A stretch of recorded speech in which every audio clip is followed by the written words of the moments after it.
Hello friends, आप सभी का स्वागत है हमारे इस यूट्यूब चैनल में। आज हम इस वीडियो में एक्सप्लेन करने वाले हैं गॉडजिला वर्सेस कॉन्ग मूवी के पूरे स्टोरी के बारे में। तो चलिए वीडियो को स्टार्ट करते हैं। मूवी के स्टार्टिंग में हमें स्कल आइलैंड दिखाया जाता है, जहाँ पे कॉन्ग सोकर उठता है और पानी में चला जाता है।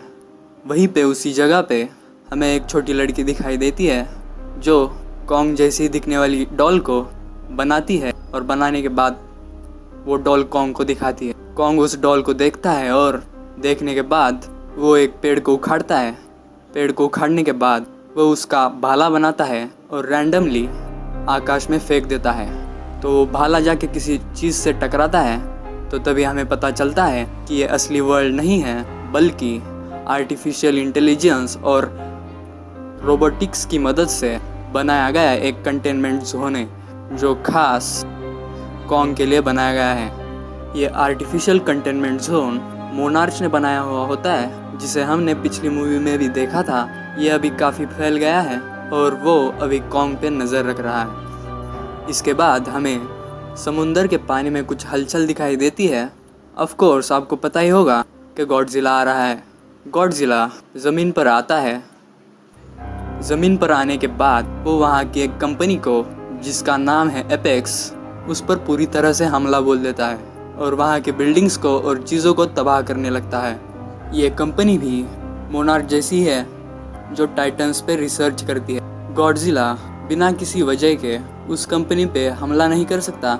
ज़रूर उस कंपनी में कुछ ऐसा चल रहा है जिससे गॉडजिला को खतरा हो सकता है। इसका अंदेशा गॉडजिला को लग जाता है और इस वजह से शायद वो इस कंपनी पे हमला बोल देता है। इसके बाद हमें दिखाया जाता है एपेक्स के मालिक वॉल्टर सिमंस को, और वहीं पे रेन सेरिजावा खड़ा होता है जो एपेक्स कंपनी का एक इंजीनियर है। इसी बीच वहाँ पे एक रिपोर्टर होता है जो एपेक्स कंपनी को एक्सपोज करने के लिए आया हुआ होता है। तो वो रिपोर्टर कुछ पता लगाने के वजह से वहाँ पे आया हुआ होता है। इसी बीच गॉडजिला वहाँ पे हमला बोल देता है। तो इसी बीच एपेक्स कंपनी की एक प्राइवेट रूम तबाह हो जाती है। तभी इस रिपोर्टर को वहाँ पे कोई न्यूक्लियर रिएक्टर जैसी चीज़ दिखाई देती है। तो वहाँ पे वो रिपोर्टर समझ जाता है कि एपेक्स कुछ बड़ा करने वाला है, जिससे लोगों को, कॉन्ग को और गॉडजिला को खतरा हो सकता है। इसके बाद हमें इंट्रोड्यूस किया जाता है नेथन रेंट्स को, जिससे वॉल्टर सिमंस मिलने आया हुआ होता है। नेथन रेंट्स होलो अर्थ के बारे में रिसर्च कर रहा होता है और साथ ही साथ में टाइटन्स के बारे में भी रिसर्च कर रहा होता है। उसका सपना या फिर रिसर्च इसी चीज़ पे होती है कि वो होलो अर्थ में घुस सके। होलो अर्थ एक ऐसी जगह है जहाँ पे गॉडजिला और कॉन्ग जैसे टाइटन्स पैदा होते हैं, या फिर जहाँ से उन्हें शक्तियाँ मिलती है। तो ये आदमी उसी जगह की रिसर्च कर रहा होता है और वो उस जगह पे जाना चाहता है। वॉल्टर और उन दोनों के बीच बातें हो रही होती है। तो इसी बीच वो वॉल्टर को बताता है कि वो पहले ही होलो अर्थ में जाने की कोशिश कर चुका है, लेकिन वहाँ की रिवर्स ग्रेविटी की वजह से उसका ये प्लान फेल हुआ होता है। यहाँ पे एक चीज़ मैं आपको समझा दूँ। होलो अर्थ की जो ग्रेविटेशनल फील्ड होती है वो काफ़ी अलग होती है। मतलब ऊपर की साइड में भी ज़मीन होती है और नीचे भी ज़मीन होती है, और इन दोनों के बीच ग्रेविटेशनल फील्ड पूरी तरह से ख़त्म हो चुकी हुई होती है। मतलब वहाँ पे कोई एंटर करेगा तो वो चीज़ या तो ऊपर के साइड में जाएगी या फिर नीचे की साइड में जाएगी। तो ये सब सुनने के बाद वॉल्टर उसको बताता है कि हमारी कंपनी एपेक्स ने ऐसी शिप तैयार की है जो उस जगह के प्रेशर को और ग्रेविटेशनल फील्ड को अपने कंट्रोल में रख सकती है या फिर सरवाइव कर सकती है वहाँ पे। लेकिन उनके इस प्लान को सक्सेसफुल होने के लिए उनको एक टाइटन की ज़रूरत है जो उनको उस जगह पे लेके जा सके, वहाँ का रास्ता दिखा सके। इसी बीच उनको पता होता है कि कॉन्ग मोनार्च के पास है, जो अच्छी तरह से इनकी मदद उस जगह पे जाने के लिए कर सकता है। अगले ही सीन में हमें दिखाया जाता है कि कुछ बड़ी बड़ी शिप्स पर कॉन्ग को चैनों में बांधकर समुद्र के रास्ते के द्वारा कहीं पे ले जाया जा रहा होता है। लेकिन कॉन्ग इस हरकत के चलते खुश नहीं होता, वो नाराज़ होता है और वो ज़ोर ज़ोर से चिल्ला रहा होता है। ये सारे लोग कॉन्ग को जल्दी से जल्दी शिफ्ट करना चाहते हैं, क्योंकि इसी बीच अगर गॉडजिला आ गया तो कॉन्ग और गॉडजिला में लड़ाई हो सकती है, क्योंकि ये काफ़ी पुराने दुश्मन हैं जिनकी लोक कथाएँ लोग सुनते आ रहे हैं। इस बारे में शिप में बातें चल रही होती है। इसी बीच हमें एक नया कैरेक्टर इंट्रोड्यूस कराया जाता है, जिस कैरेक्टर का नाम है माया सिमंस, जो वॉल्टर सिमंस की बेटी है। वो इस टीम को लीड कर रही होती है। इसके बाद अगले सीन में बारिश हो रही होती है, तो वो छोटी लड़की इनके साथ जा रही होती है। तो वो देखती है कि कॉन्ग बारिश में भीग रहा होता है। उसे पता होता है कि कॉन्ग इस चीज़ों से काफ़ी नाराज़ है, तो वो सीधा बारिश में कॉन्ग की तरफ निकलती है और कॉन्ग से इशारों में बातें करने लगती है। बेशक वो लड़की गूंगी है जो इशारों में कॉन्ग से बातें करती है। इसी दरम्यान हमें पता चलता है कि कॉन्ग भी इशारों से बातें कर सकता है, और यहाँ पे उस लड़की और कॉन्ग के बीच का इमोशनल रिश्ता और सीन दिखाया जाता है, जिसे देखकर सब चौंक जाते हैं। इसके बाद एक और कैरेक्टर को इंट्रोड्यूस किया जाता है, जिसका नाम होता है मैडिसन रसल, और इसके साथ ही एक और कैरेक्टर इंट्रोड्यूस किया जाता है जो लड़का होता है, जिसका नाम है जॉश वैलेंटाइन को। इसके बाद एक और कैरेक्टर इंट्रोड्यूस किया जाता है जिसका नाम है जो होता है बर्नी हैस। ये तीनों डिस्कस कर रहे होते हैं कि एपेक्स पक्का ऐसा कुछ कर रहा है जो हमारे लिए और टाइटन्स के लिए काफ़ी मुश्किल साबित हो सकता है, क्योंकि गॉडजिला वहाँ पे आया था और उसने पूरी की पूरी एपेक्स को तबाह कर दिया। क्योंकि ये जो रिपोर्टर है ये वहाँ पे जा चुका हुआ होता है, जिसने ये सब देख लिया हुआ होता है। वो बोलता है कि गॉडजिला बिना किसी कारण के उस जगह पे हमला नहीं कर सकता, शायद वहाँ पे गॉडजिला को खतरा दिखा है। इसके बाद जब कॉन्ग को शिफ्ट किया जा रहा होता है, इसी बीच वहाँ पे गॉडजिला आता है। गॉडजिला कॉन्ग को महसूस कर सकता है, तो वहाँ पे वो आ जाता है और सीधा कॉन्ग पे हमला बोल देता है। इन दोनों के बीच पानी में ही घमासान लड़ाई चल रही होती है, जिसमें कॉन्ग हार रहा होता है, लेकिन इंसानों के द्वारा किए जाने वाले बॉम्ब्स मिसाइल्स के हमले के चलते कॉन्ग वहाँ पे बच जाता है और शिप पे आके बैठ जाता है। कॉन्ग के बाद गॉडजिला भी पानी के बाहर आता है, लेकिन इस बार वो कॉन्ग पे हमला नहीं बोलता, बल्कि पानी में वापस चला जाता है। अब इंसानों के पास एक ही रास्ता बचता है। वो कई हेलीकॉप्टर्स के मदद के चलते कॉन्ग को अंटार्कटिका किसी जगह में शिफ्ट कर देते हैं, जहाँ पे हॉलो अर्थ में जाने का रास्ता है।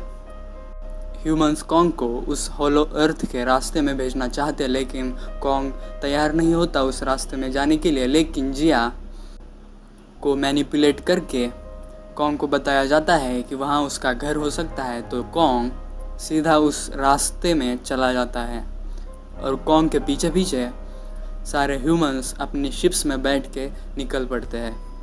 इसके बाद हमें देखने को मिलता है कि हॉलो अर्थ कितना बड़ा है और वहाँ की ग्रेविटेशनल फील्ड कितनी अलग है।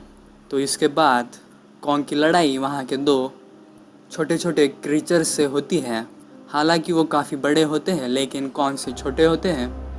तो कॉन्ग उन दोनों को मार डालता है और उनमें से एक को अपना नाश्ता बना लेता है। इसके बाद हमें अगले सीन में दिखाया जाता है इन तीनों की जोड़ी को, जो एपेक्स में घूम रही होती है, उसको एक्सपोज करने के चक्कर में। तो वहाँ पे उन्हें एक गॉडजिला जैसा कुछ दिखाई देता है।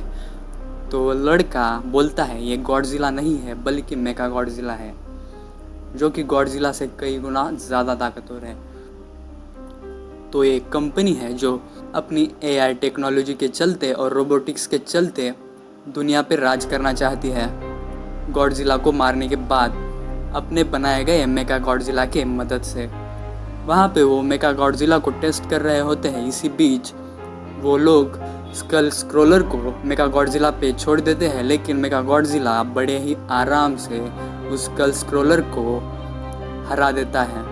लेकिन हमारा गॉडजिला किसी भी बड़े टाइटन को महसूस कर सकता है, तो जब ये मेगा गॉडजिला एक्टिवेट होता है तो गॉडजिला उसे महसूस कर लेता है और उसे पता चलता है कि मेगा गॉडजिला अब एक्टिवेट हो चुका है।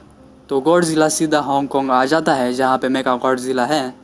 लेकिन वहाँ आने के बाद गॉडजिला को महसूस होता है कि कॉन्ग उसके ठीक नीचे है, तो गॉडजिला ज़मीन के नीचे अपनी एटॉमिक ब्रेथ छोड़ने लगता है, जिससे ज़मीन के अंदर बड़ा सा छेद होने लगता है।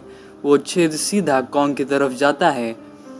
इसी बीच कॉन्ग ने अपनी कुल्हाड़ी को डिस्कवर किया हुआ होता है, जिसे लेके वो सीधा उस छेद से होके सीधा हांगकांग में आता है। कॉन्ग के हांगकांग में आने के बाद गॉडजिला और कॉन्ग के बीच घमासान लड़ाई होने लगती है। इसी लड़ाई के बीच जब गॉडजिला कॉन्ग पे एटॉमिक ब्रेथ की हमला करने लगता है, तब कॉन्ग के हाथ में जो कुल्हाड़ी है वो कुल्हाड़ी एटॉमिक ब्रेथ को एब्जॉर्ब कर लेती है और खुद चार्ज हो जाती है। और इसी बीच कॉन्ग एक बड़ी छलांग लगाकर सीधा कुल्हाड़ी को गॉडजिला के मुंह पे मार देता है, जिससे गॉडजिला खुद की ही एटॉमिक ब्रेथ का शिकार हो जाता है, जो अब कुल्हाड़ी में है और वो नीचे गिर जाता है। देखने वाले सारे लोगों को लगता है कि अब एक और राउंड हो जाए तो गॉडजिला ख़त्म हो जाएगा, लेकिन गॉडजिला झट से उठ जाता है।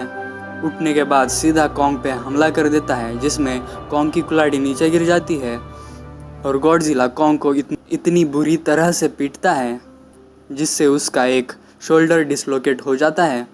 गॉडजिला कॉन्ग की छाती पे खरोंचे मारने लगता है और आखिर में अपने सिर्फ एक पैर से कॉन्ग की छाती पे अपना पूरा वेट रखता है, जिससे कॉन्ग ज़ोर ज़ोर से चिल्लाने लगता है। इस जगह पे गॉडजिला अपनी एटॉमिक ब्रेथ से कॉन्ग को मार सकता था, लेकिन वो ऐसा नहीं करता, बल्कि सिर्फ कॉन्ग के मुंह पे चिल्लाकर वहाँ से वापस मुड़ जाता है। लेकिन कॉन्ग फिर से उठने की कोशिश करता है, उठता है, लेकिन वो इतना बेबस हो चुका हुआ होता है जिसके कारण वो उठते ही गिर जाता है। कॉन्ग के नीचे गिर जाने के बाद गॉडजिला जा ही रहा होता है कि उसी वक्त मेगा गॉडजिला वहाँ पे आ जाता है। लेकिन अब मेगा गॉडजिला किसी के कंट्रोल में नहीं होता, क्योंकि एपेक्स वाले जिस सर की मदद से मेगा गॉडजिला को कंट्रोल कर रहे थे वो सर किंग आर्थुरा का होता है, और किंग आर्थुरा मेगा गॉडजिला की बॉडी पे हावी हो जाता है। मतलब किंग आर्थुरा का ब्रेन अभी भी ज़िंदा होता है, जिसकी मदद से एपेक्स मेगा गॉडजिला की बॉडी को कंट्रोल करना चाहते थे, लेकिन इसके उल्टा होता है और वो ब्रेन पूरी बॉडी पे हावी हो जाता है। मतलब पिछली बार हारने के बाद किंग आर्थुरा गॉडजिला को हराना चाहता था, इस वजह से उसका ब्रेन उस बॉडी पे हावी हो जाता है और वो सीधा गॉडजिला के पास आता है और उस पे हमला कर देता है।